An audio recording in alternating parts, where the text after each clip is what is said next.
ఖచ్చితంగా చెప్పగలుగుతా. లేచిన వారని చెప్పాలి. ఆ? మృతుల్లోంచి లేచిన శారీరకంగా అయితే బ్రతికే ఉంది.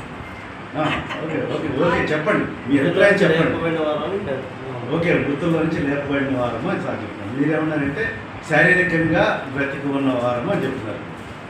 ఇంకా గుడ్ గుడ్ గుడ్. మీరు చాలా చక్కని అవగాహన కలిగి ఉన్నారు బైబిల్ అన్న విషయంలో. బైబిల్ విషయంలో చక్కని అవగాహన కలిగి ఉన్నారు.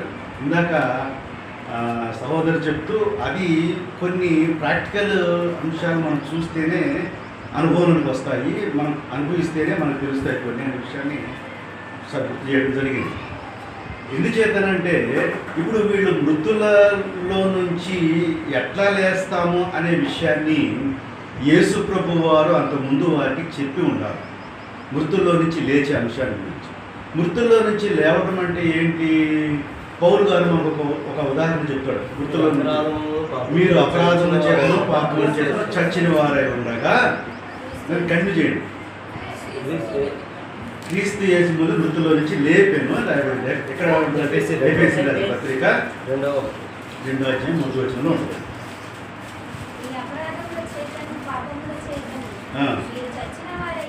ఉండగా ఆయన మిమ్మును క్రీస్తుతో కూడా బ్రతికించను అన్నారు. ఇప్పుడు మనము పునరుద్ధానం చెందామా లేదా అనే విషయం వచ్చినప్పుడు మనం పాపముల నుంచి పునరుద్ధానం చెందామా అనేటువంటి రెస్పాన్సిబిలిటీ రావడం. దీన్ని చెప్పడం లిటరల్గా ఓకే, హౌ దాన్ని ఎలా అనుభవపూర్వకంగా మనం ఎలా దాన్ని అనుభవించాలి, ఇది చాలా ఇంపార్టెంట్. అందుకనే వీళ్ళకి ఆ తర్కం జరిగింది. వీళ్ళు యేసు ప్రభు చెప్పినటువంటి మాటలని ఆయన ఏదో చెప్పాడన్నట్టుగా తీసుకోలేదు, కొంచెం తగ్గించిన కొంచెం ఆయన ఏదో చెప్పాడు అన్నట్టు తగ్గించలేదు అని అనుకోలేదు. వాడు దాన్ని ఎలాగ మృతులోంచి రావటం, ఎలాగ మృతుల్లోంచి రావటం, ఎలా మనం తిరిగి లేవాలి అనేటువంటి విషయాన్ని వాళ్ళు చాలా తీవ్రంగా తగ్గించుకోవడం జరిగింది. అలా వచ్చినప్పుడు మనము ఈ వాక్యాన్ని పౌలు గారు దాని గురించి తర్కించి అంటే పౌలు గారి స్టేట్మెంట్ అది. ఏ స్టేట్మెంటు? మనం అపరాధముల చేత చచ్చిన వారమే ఉండగా ఆయన క్రీస్తుతో కూడా మనం బ్రతికించాం అనేటువంటి స్టేట్మెంట్ పౌలు గారు. ఈ పౌలు గారు యేసుక్రీస్తు యొక్క మాటలలోని ఆంతర్యాన్ని మరియు ప్రవచనాలలో ఉన్నటువంటి లేఖనాల యొక్క సారాన్ని రెండింటినీ క్రోడీకరించుకొని చెప్పినటువంటి విషయం. మనం అపరాధముల చేత చచ్చిన వారమై ఉండగా ఆయన క్రీస్తుతో కూడా మనం బ్రతికించాము అన్నారు. యేసు ప్రభు వారు బ్రతికున్న రోజుల్లో ఆయన యేసుగానే బ్రతికాడు. చనిపోయి తిరిగి లేచిన తర్వాత ఆయన క్రీస్తుగా ప్రకటించుకోబడ్డాడు, క్రీస్తుగా ఆయన చెప్పుకోబడ్డాడు. ఇప్పుడు మనము ఎవరిని నమ్ముతున్నాము అని అంటే యేసుని నమ్ముతున్నాము. విశ్వాసం మాత్రం క్రీస్తులో విశ్వసిస్తున్నాము. ఈ విషయం మనం తెలుసుకోవాలి.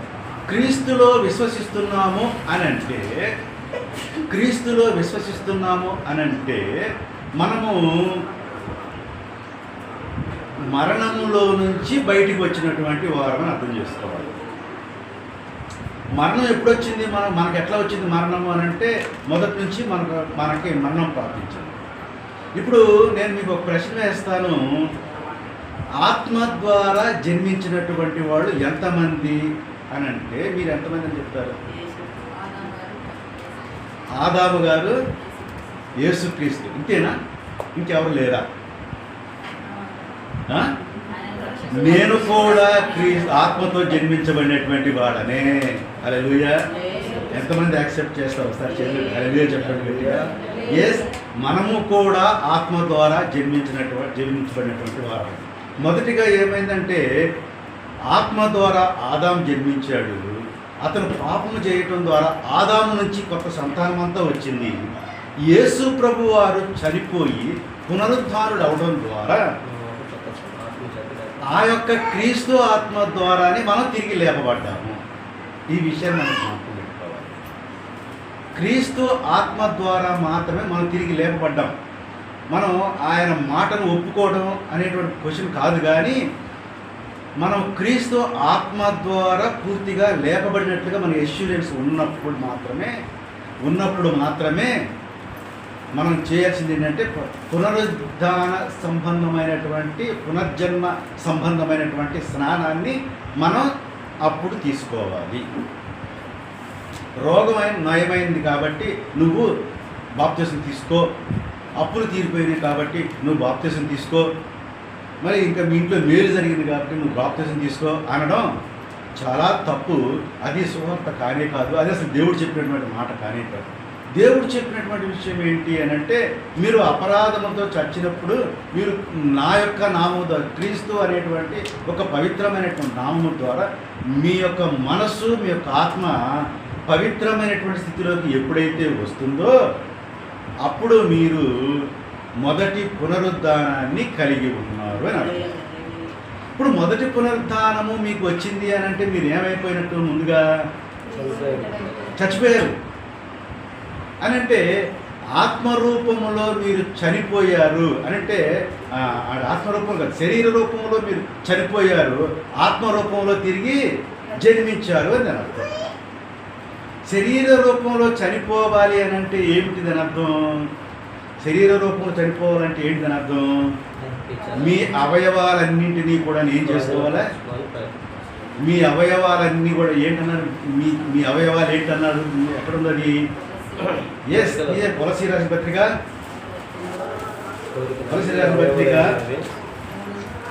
3:5 భూమి మీద మీ అవయవాలని మీరు చంపేయాలి.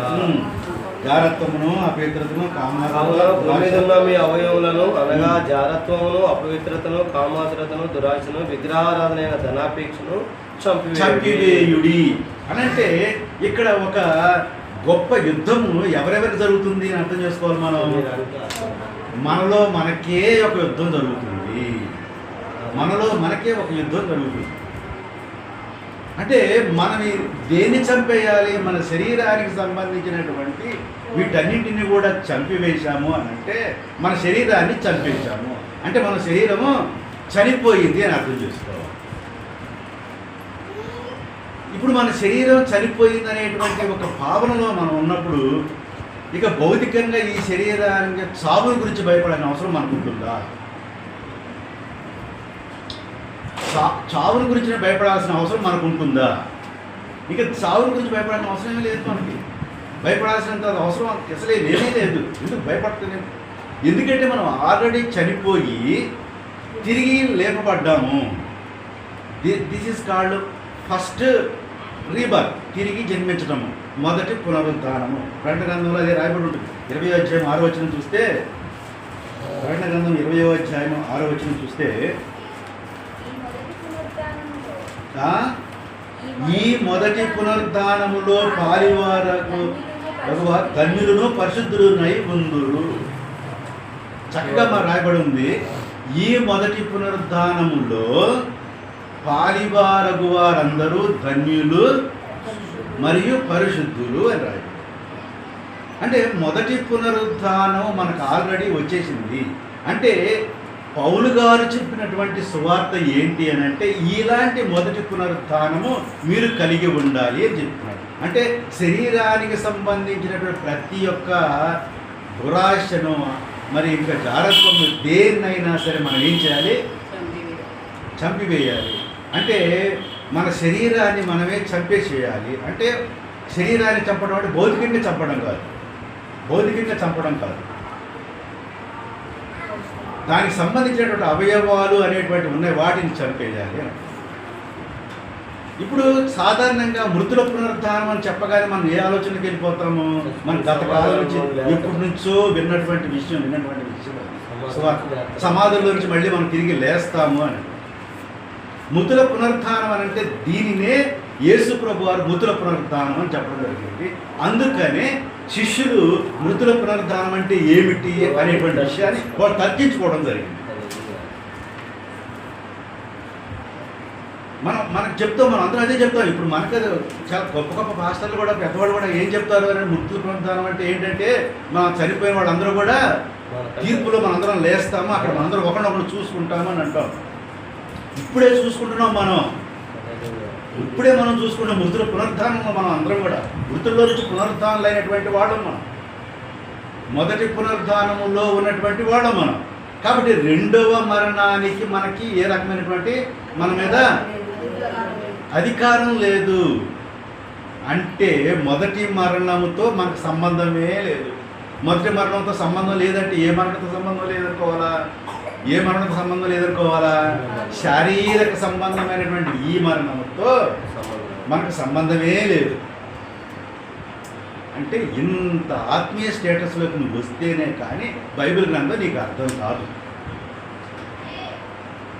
వాక్యాన్ని మరి ఏదో ఒక మరి అక్షరార్థంగా మనం చదువుకుంటే వాస్తవం తెలియదు. కానీ ఇప్పుడు ఆమె మరియా జ్ఞానులు వచ్చి చెప్పినప్పుడు, లేకపోతే గొల్లలు వచ్చి చెప్పినప్పుడు ఆ మాటలన్నీ కూడా ఆ మనసులో, అంటే మనస్సులో దాచుకోవలసినటువంటి విషయాలు క్రైస్తవులకి అవసరమైనటువంటి కొన్ని ఉన్నాయి. ఏమిటి మనసులో దాచుకోవాల్సినటువంటి అంశాలు అని అంటే, నీవు మొదటి పునరుత్థానాన్ని గెలిచినటువంటి వాడు అనేటువంటి విషయాన్ని నీవు మనసులో దాచుకోవాలి. నేను మొదటి పునరుద్ధానాన్ని గెలిచాను అని యేసు ప్రభు వారు యెరూషలేములోకి వచ్చినప్పుడు ఆయనకి ఎలా స్వాగతం పలికారు?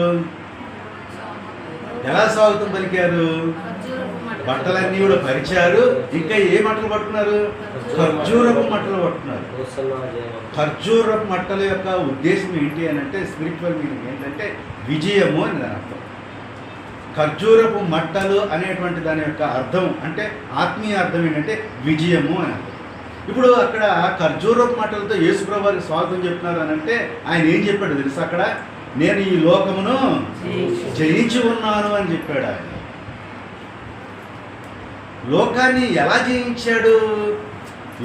ఎలా జయించాడు అని అంటే, లోకంలో ఉన్నటువంటి యొక్క దురాశలు, జారత్వము ఏది కూడా ఆయన అంటకుండా చూసుకున్నాడు.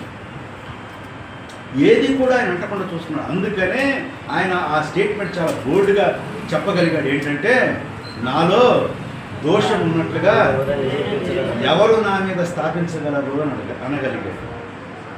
ఛాలెంజ్, ఎప్పటికైనా ఛాలెంజ్. ఈ భూమి అంతమయ్యే వరకు మీకు అవకాశం ఇస్తా. చూడండి, ఈరోజు మార్నింగ్ పేపర్లో నేను చూశాను ఏంటంటే, భూమి కూడా అంతమయ్యేటువంటి రోజు ఒకటి ఉన్నది అనేటువంటి ఒక విషయాన్ని శాస్త్రజ్ఞులు కనిపెట్టినట్టుగా నేను భూమి కూడా అంతమవుతుంది అనేటువంటి అంటే అది శాస్త్రజ్ఞులు కనిపెట్టిన బైబిల్ అన్నలో ఏనాడో చెప్పబడింది. చివరి రోజుల్లో నేను వస్తాను, నేను వచ్చిన తర్వాత భూమి అంతమైపోయి మరి కొత్త ఆకాశం, కొత్త భూమిని మీరు చూస్తారని దేవుడు ఆ రోజు చెప్పడం కూడా జరిగింది. ఆత్మీయంగా మనం ఇప్పుడు కొత్త ఆకాశాన్ని, కొత్త భూమిని చూస్తున్నాం.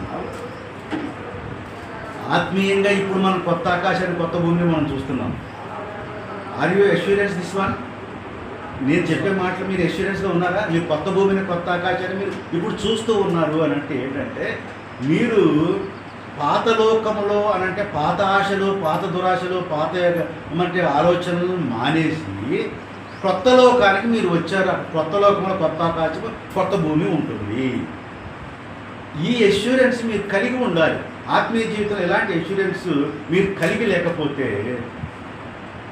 కష్టం. ఇదే విషయాన్ని పౌలు గారు లేఖనాల ద్వారా కూడా మనకు చూపించాడు. ఎట్లాగా? కొరింథీయుల పత్రిక 15వ అధ్యాయం 3-4 వచనాల్లో చూస్తే, మొదటి కొరింథీయుల పత్రిక, నాకు ఇవ్వబడిన ఉపదేశమును మొదట మీకు అప్పగించుతుంది. అదేమనగా, లేఖనముల ప్రకారము క్రీస్తు మన పాపముల నిమిత్తము మృతి పొందెను, సమాధి చేయబడెను. లేఖనముల ప్రకారము 3వ దినమున లేపబడెను. ఆయన కేఫాకును, ఆ తర్వాత 12 మంది కనబడి. ఇప్పుడు ఈ విషయము ఎక్కడ ఉన్నట్లుగా చెప్తున్నాడు ఆయన? లేఖనాలలో ఎప్పుడో రాయబడి ఉన్నది పౌలు గారు మనకు చెప్తున్నాడు. ఎవరికి? అన్యులకు చెప్తున్న విషయం అది. పౌలు గారు అన్యజనులకు చెప్తున్నటువంటి విషయం ఏమని చెప్తున్నాడు? లేఖనాలలో యేసు ప్రభు వారు చనిపోయి తిరిగి లేవటం. ఎందుకు చనిపోయి తిరిగి లేవాల్సి అంటూ ఉంటుందనంటే, అక్కడ ఏమని చెప్పాడు ఆయన? లేఖనములో ఇలాగే ఉన్నది కాబట్టి ఆయన తిరిగి లేవడం జరిగింది అని రాయబడి ఉంది. అయితే దానికి ఇంకొక అర్థాన్ని రోమపత్రికలో కూడా ఆయన చెప్తాడు. రోమపత్రిక 14:9 ఎందుకని ఈ స్టేట్మెంట్ నేను ఇచ్చాను అన్న దానికి ఆయన రీజన్ చెప్తాడు. ఏమనంటే ఆయన మృతులకును సజీవులకును ప్రభువై ఉండుటకు అది ఉద్దేశం. యేసు ప్రభు వారు చనిపోయి తిరిగి ఎందుకు లేచారు అని అంటే ఆయన మృతులకును అలాగే సజీవులకును ఆయన ప్రభు అయి ఉండటం కోసం ఆయన తిరిగి లేచారు. మృతులకు అని అంటే ఎవరికి మృతులు? ఇక్కడ మనం గమనించాలి జాగ్రత్తగా. ఎవరు మృతులు? ఇప్పుడు మనం మృతులమా? కాదు, మనకి మనం సజీవులము. ఆయన మనకి దేవుడే. అలాగే సజీవులు కాని వాడు మృతులకు వాడికి కూడా దేవుడు యేసు ప్రభు. అంటే ఎవరైతే ఆయన దేవుడికి అంగీకరిస్తారు వాళ్ళందరూ ఎక్కడికి వస్తారు? ఈ చెప్పుడింటూ ఆయన సజీవులు ఎక్కడికి వస్తారు. అలా ఎంత అర్థం ఉందండి దీంట్లో. ఉత్తత చదువుకుంటూ పోతే మనకు అది ఎంత అర్థం ఉందండి. ఎవరైతే ఆయన యేసుని ఆయన భూలోకానికి వచ్చి ఆయన చనిపోయి తిరిగి లేచి పునరుద్ధానాన్ని మనకి అందించాడు అనేటువంటి విషయాన్ని తెలుసుకోగలుగుతారో పునరుద్ధానాన్ని మనం తెలుసుకోవాలి. అందుకని మృతుల పునరుద్ధానం అంటే ఎక్కడో ఉంది, ఎప్పుడో ఉంటుంది మనం అనుకోవద్దు. ఇప్పుడే మనం మృతుల పునరుద్ధానంలో ఉన్నాము. మన పునరుద్ధానులము. మనకి రెండవ మరణం మీద అధికారం లేదు. రెండవ మరణం అంటే ఏంటి? రెండో మరణం ఎవరెవరికి ఉంటుంది? రెండో మరణం ఎవరెవరికి ఉంటుంది? చూడండి ఎక్కడ ఉండొచ్చు ఆ మాట. ఏ పుస్తకంలో ఉంటుంది? రండి, ప్రకటన 21:8 చూస్తే పిరికివారును అవిశ్వాసులను అసహ్యులను నరహంతకులను వ్యభిచారులను మాంత్రికులను విగ్రహారాధికులను అబద్ధికులను అందరూ అగ్ని గంధకములతో మండు గుండంలో పాలు పొందుదురు. ఇది రెండవ మరణము. అంటే ఈ రెండవ మరణము అనేటువంటి దాని అది మనకి అధికారం, మన మీద దానికి అధికారం లేదు. ఎందుకని అధికారం లేదు అని అంటే 20వ అధ్యాయంలో చూడండి. 20వ అధ్యాయం 14 వచ్చిన కంటిన్యూ చేసుకుని వస్తే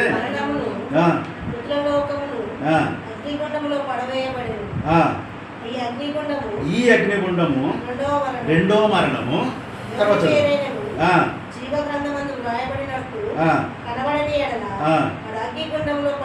దీని యొక్క అంతరంగ రహస్యం ఏంటంటే ఇప్పుడు మనం ఏమనుకున్నాము? మృతుల్లో పునరుద్ధానంలో ఉన్నాం అనుకున్నాము. మృతుల్లో పునరుద్ధానం ఉన్నాము అనుకున్న ప్రతి వారి యొక్క పేరు ఇది మనం తెలుసుకోవాలి. అంటే మృతుల పునరుద్ధానంలో ఉన్నాము అని మనకు ఎష్యూరెన్స్ కలిగిన రోజున దేవుడు మనకు ఒక ముద్ర వేస్తాడు. ఏమని ముద్ర వేస్తాడు? నీ పేరు జీవగ్రంథంలో లిఖించబడి ఉన్నది అని. ఇప్పుడు దేవుని అంటే సజీవులుగా నిన్ను దేవుడు లిఖించాడు ఆయన గ్రంథంలో పేరులో నీ పేరు. ఇప్పుడు నీకేం లేదు, రెండవ మరణం లేదు. ఒకవేళ రెండో మరణానికి నువ్వు ఎట్లా అర్హుడు అవుతావు అంటే ఇక్కడ మీరు గమనించాలి. మొదటి పునరుద్ధానంలో ఉన్నవాళ్ళు రెండో మరణానికి అర్హులవుతారా? వీళ్ళు అర్హులవుతారని అంటే మనము కూడా ఎలాంటి లక్షణాలు ఉండకూడదు దీన్ని గమనించాలి. సజీవులముగా ఉన్నటువంటి మనము కూడా ఈ లక్షణాలు లేకుండా ఉండాలి. ఏ లక్షణాలు ఉండకూడదు మనకి? పిరికితనము, అవిశ్వాసము, అసహ్యత, నరహత్య, వ్యభిచారము, మాంత్రికత, అబద్ధికము, విగ్రహాలు, ఇలాంటి లక్షణాలు సజీవులమైన మనకి ఉండకూడదు. అంటే ఇక్కడ మనం జీవగ్రంథంలో పేరు రాయించుకున్నాము అని తృప్తిపట్టం కాదు. జీవగ్రంథంలో పేరు రాయించుకున్న తర్వాత కూడా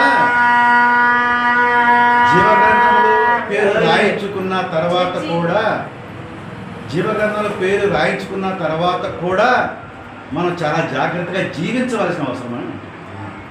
పిరికివారిగా జీవించకూడదు, అవిశ్వాసులుగా జీవించకూడదు. ముఖ్యమైనటువంటి విషయం విశ్వాసము.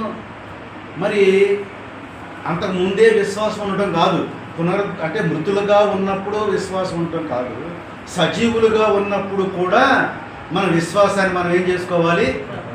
కాపాడుకోవాలి. సజీవులుగా ఉన్నప్పుడు కూడా మన విశ్వాసాన్ని మనం కాపాడుకున్నప్పుడు అప్పుడు రెండవ మరణం మనకు వర్తించదు. మొదటి మరణములో నుంచి మనం బయటికి వచ్చాం కాబట్టి, పునరుద్ధానం అయి ఉన్నాం కాబట్టి మనకేం పర్వాలేదు అనుకోకూడదు. అక్కడ మన జీవన విధానంలో కూడా వైవిధ్యం చాలా అవసరం. అక్కడ జీవన విధానంలో మనం అవిశ్వాసాన్ని, పిరిగితనాన్ని చూపించాము అని అంటే మళ్ళీ రెండో మరణంలోకి మనం వెళ్ళాల్సి ఉంటుంది. అది చాలా ఘోరమైనది. దానికంటే ఇదే బెటర్. అసలు మొదటి మరణంకి రాకుండా బెటర్. అసలు మొదటి మరణంలోనికి రాకుంటేనే మంచిది. ఎందుకంటే మొదటి మరణంలోనికి వచ్చి పునరుద్ధానం చెంది మళ్ళీ సరైన జీవితం లేకపోతే రెండో మరణంలోనికి వెళ్ళాల్సి ఉంటుంది. యోబు దానికి ఒక మంచి క్లారిఫికేషన్ ఇస్తాడు. చూద్దాం. 3:17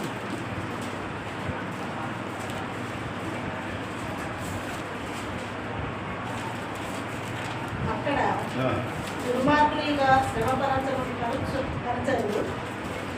దుర్మార్గులు ఇక శ్రమపరచరు.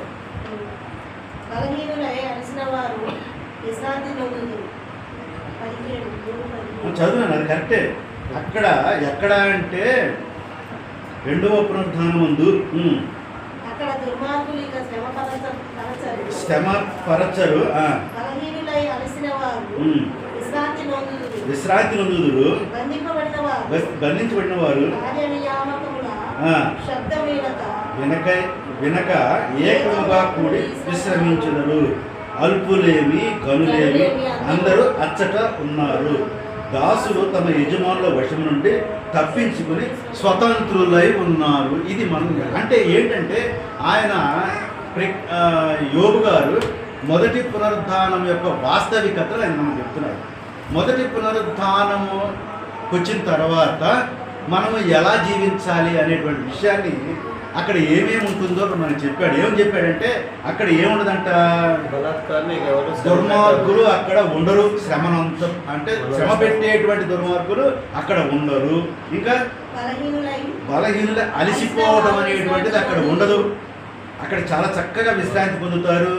ఇంకా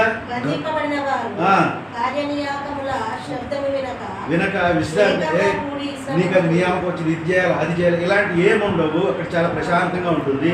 అల్పులేమి గనులేమి అందరూ కూడా ఉంటారు. ఇంకా దాసులు తమ యజమానుల వశంలో ఉండక స్వతంత్రులై ఉందరు. స్వేచ్ఛ స్వాతంత్రం అక్కడ వస్తుంది అంటారు. అంటే మొదటి పునరుద్ధానము, మృతుల పునరుద్ధానంలో ఇలాంటివి ఉంటాయి. మనందరం మృతుల పునరుద్ధానం ఉన్నాం. మనము మరి మనకి ఏ విధమైనటువంటి బంధకాలు మనకి ఉండవు అని యోబు గారు ఆనాడే ప్రవచనం ద్వారా విషయాన్ని తెలియపరిచారు.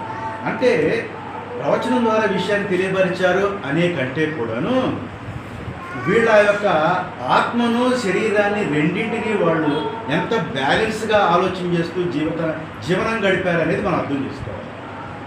వాళ్ళ జీవన విధానంలో శరీరకమైనటువంటి విషయాలు ఏమి ఉంటాయి, ఆత్మ సంబంధమైనటువంటి విషయాలు ఏమి ఉంటాయి, శరీర సంబంధమైన విషయాలతో నడిస్తే ఎలా ఆలోచన చేస్తామో, ఆత్మ సంబంధమైన విషయాలతో నడిస్తే ఎలా ఆలోచన చేస్తామో అనేటువంటి దాని మీద చాలా స్పష్టమైనటువంటి అవగాహన అప్పటి కాలం మనుషులకు ఉండేది.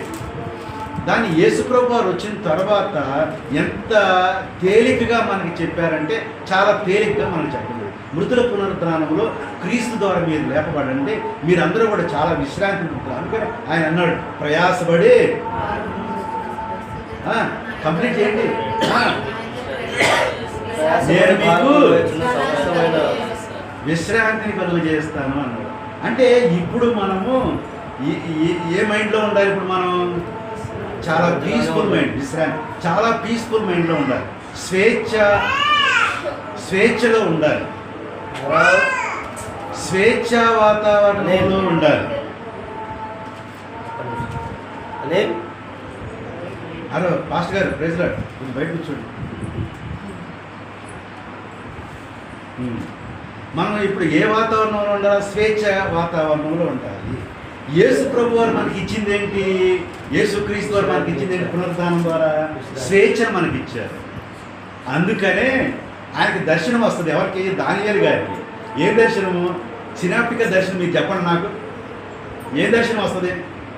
చేతి సహాయము లేని ఒక రాయి, అది ఎన్నటికీ కూడా దానికి అంతము లేదు, ఎవరు కూడా దానిని అంతము చేయలేరు అని. అంటే అది ఏంటంటే స్వేచ్ఛా జీవితాన్ని ఎవరో కూడా అంతము చేయలేరు. ఒక ఫ్రీడమ్ వచ్చిన తర్వాత ఆ స్వేచ్ఛని ఎవరు కూడా అంతము చేయడానికి ప్రయత్నం చేయకూడదు, చేయలేరు కూడా. స్వేచ్ఛనే కోరుకుంటారు. స్వేచ్ఛ అయితే యేసు ప్రభు వారే స్వేచ్ఛ.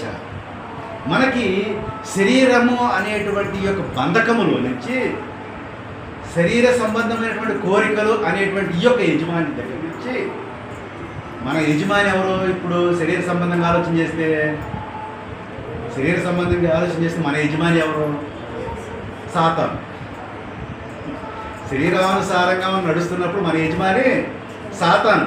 ఈ యజమాని నుంచి మృతుల పునరుద్ధానం ద్వారా దేవుడు మనకి ఏమి ఇచ్చాడు?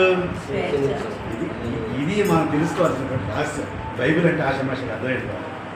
ఈ స్వేచ్ఛలో ఉన్నటువంటి మనకు ఆయన ఏమి ఇస్తున్నాడు? చక్కని విశ్రాంతిని, చక్కని ఫ్రీడమ్ను, చక్కని ఆనందాన్ని. అందుకని ఆయన ఏమన్నాడు? పరలోక రాజ్యం అంటే ఏమని చెప్పాడు? నీతియు సమాధాన ఆహారాలు భోజన పదార్థాలు కాదు కానీ పరిశుద్ధాత్మతో కూడినటువంటి ఆనందమై ఉన్నది అని రాదు. ఈ ఆనందాన్ని ఇవ్వడం కోసం ఆయన మృతుల పునరుద్ధానాన్ని మనకు అప్పచెప్పాడు. వాళ్ళు ఇలా తర్కించుకుంటే కానీ వాళ్ళకి మృతుల పునరుద్ధానం అంటే ఇది అని అర్థమైంది. ఎప్పుడు అర్థం చేసుకున్నారంటే ఆయన ఒక ఉదాహరణ చెప్తారు యేసుప్రభు. ఏమనంటే ఈ యొక్క దేవాలయాన్ని పడగొట్టి 3 రోజుల్లో లేపుతానని చెప్తే వాళ్ళు అరే ఈ దేవాలయం 40 సంవత్సరాలు కట్టారే, 3 రోజుల్లో లేపుతాను. ఆయనకి ఈ మాట అన్న విషయాన్ని ఎప్పుడు అర్థం చేసుకున్నారు అనంటే యేసు పునరుద్ధానుడు అయిన తర్వాత ఈ మాట వాళ్ళకి అర్థమైంది. ఏంటంటే ఆయన చెప్పినటువంటి ఈ దేవాలయాన్ని గురించి కాదు, నా దేవాలయాన్ని గురించి. అంటే ఏంటంటే మృతుల పునరుద్ధానంలోనికి నువ్వు వచ్చావనంటే your body has converted into a temple, holy temple. నీ శరీరము దేవుడికి మంచి దేవాలయంగా మారింది అని అర్థం చేసుకోవాలి. మృతుల పునరుద్ధానంలో నీవు ఉన్నావు. మృతుల పునరుద్ధానంలో నీవు ఉన్నావనంటే దాని అర్థం ఏంటంటే నీవు దేవుని యొక్క దేవాలయంగా ఉన్నావు. ఇంకా దేవుని యొక్క దేవాలయంగా ఉన్న నీకు రెండవ మరణం మీద ఇక అధికారం లేదు. ఇక శరీరం ఎప్పుడు ఉన్నా ఎప్పుడు పోయినా మనకేం బాధ లేదు. అందుకని ఈ గుడారంలో ఉన్నంత వరకు కొరింథీ పత్రికలో 2 కొరింథీ రాయబడి ఉంటుంది. ఈ గుడారంలో ఉన్నంత వరకు నేనేం చేస్తానా? అన్నీ మంచిగా చేయడానికి ప్రయత్నం చేస్తా. నేను దేవుని యొక్క మరి దేవాలయంగానే నేను ఉండగలుగుతాను. దేవుని యొక్క దేవాలయంగానే ఈ యొక్క గుడారంలో ఉండగలుగుతాను అని చెప్పేసి రాయబడి ఉంటుంది. ప్రియమైన దేవుని బిడ్డలారా, మృతుల పునరుద్ధానము గురించినటువంటి మనం తెలుసుకున్నటువంటి ఈ సత్యాన్ని అప్పుడు వాళ్ళు ఏం చేశారంటే వాళ్ళు చెప్పడం జరిగింది. ఇప్పుడు పౌలు గారు ఒక్కడే కాదు చెప్పింది ఈ విషయాన్ని మృతుల పునరుద్ధానం గురించి. పేతురు యోహాను కూడా చెప్పారు. అపుస్తకాలు 4:2 చూస్తే మనకు అదే కనపడుతుంది. పేతురు యోహాను కూడా వాళ్ళు ఏం చెప్పారు? ఆయన మృతుల పునరుద్ధానం గురించి చెప్పడం జరిగింది.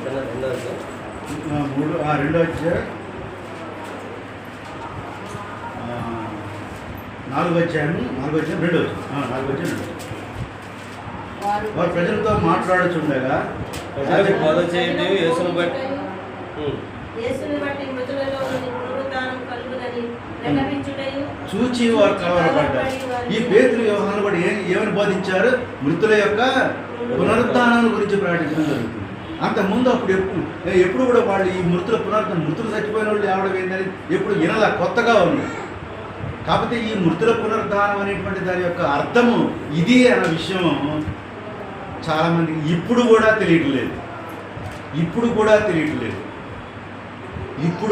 తెలియడం లేదు. మనం అందరం కూడా మృతుల పునరుద్ధానంలో ఉన్నటువంటి వారు. మన ఈ శరీరము ఎప్పుడు ఎక్కడ రాలిపోయినా ప్రాబ్లమే లేదు.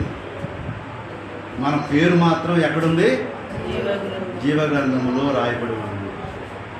ఈ మాట చెప్పి ఎంతమందిని మోసం చేస్తున్నారు. అందుకనే యేసుప్రభు అబద్ధ బోధకులు వస్తారు. నాయన జాగ్రత్తగా బైబిల్ కాకుండా వాక్యాన్ని అర్థం చేసుకోరు, వాళ్ళకు తోచిన వాక్యంగా దేవుని వాక్యాన్ని చెప్తారు.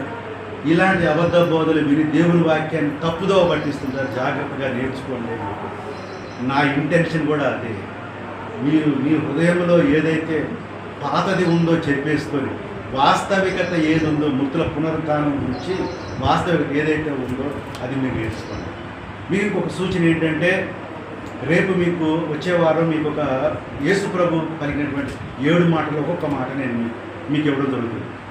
ఈ మాటల్లో కూడా అందరూ చెప్పినట్లుగా మీరు ఎవరు చెప్పినవి వినకుండా దేవుని యొక్క పునరుద్ధానంలో ఉన్న నీవు మృతులలో ఉన్నట్లుగా కాకుండా పునరుద్ధానమైనట్లుగా నువ్వు ఆలోచన చేయి. జాగ్రత్త గమనించండి. అమెరికాలో ఉన్నట్లుగా మీరు ఆలోచన చేయండి, ఇండియాలో ఉన్నట్టు కాకుండా. అప్పుడు మీరు అక్కడ ఎలా ఉందో అలాంటి వాళ్ళ యొక్క ఆలోచనలు బట్టి మీరు ఆలోచన చేస్తారు. ఇప్పుడు ఉదాహరణ నేను మునగాల్లో ఉన్నాను. కోదాడైతే నా ఆలోచన విధానం ఎట్లా ఉంటుంది? కోదాడ వాతావరణ పరిస్థితికి అనుకూలంగానే ఉంటుంది. ఒకవేళ నేను విజయవాడ అయితే విజయవాడ వాతావరణ పరిస్థితికి అనుకూలంగానే ఉంటుంది. విజయవాడ యొక్క జీవన విధానానికి అనుకూలంగా ఉంటుంది. హైదరాబాదులో ఉన్నానుకోండి, ఆ జీవన విధానానికి అనుకూలంగా ఉంటుంది. నేను మావాడుస్తాడు. మావాడు వచ్చిన తర్వాత వాడు ఎన్ని గంటలు పడుకుంటాడు తెలుసా? రాత్రులు 12 దాటుద్ది. ఏందిరా ఏంటే, ఓ డాడీ నీకేం తెలియదు. హైదరాబాద్లో అందరూ 12 తర్వాతే పడుకుంటారు. మరి ఎన్ని గంటలు లేస్తారు? 9 తర్వాతే లేస్తారు. సూర్యుడు చూడరు అంటే జీవన విధానం ఆడికెళ్తే వాళ్ళలాగానే ఉండాలి డాడీ అని అంటాడు. లేదురా నాయన, ఆరోగ్యం పాడైపోతుంది. ఇక్కడ మాత్రం నువ్వు పెందలకాడే పడుకోవాలని. వాడు మాత్రం యాక్షన్ చేస్తాడు పడుకోండి. మేము పడుకోవాలి లేచి వెళ్ళకూడదు. జీవన విధానం మారిపోవాలి. మనం ఆత్మీయ జీవన విధానంలో ఉన్నట్లుగా మీరు ఆలోచన చేసి ఆ తరహా ఆలోచనలే మీరు నాకు రేపొద్దున అంటే వచ్చే వారం నాకు ప్రజెంట్ చేయాలి. అంటే వచ్చే వారం కాదు, అది మాట్లాడే వారం నాడు మీరు నాకు ప్రజెంట్ చేయాలి. అలా ప్రజెంట్ చేస్తే దేవుడు ఈ వాక్యాన్ని మీ విధంగా ఫలింపజేసినట్టుగా ఉంటుంది. దేవుడి మాట దీవించడానికి ప్రార్థన చేసుకున్నాం. పరిశుద్ధుడా, ప్రేమ తండ్రి, మీ ప్రేమ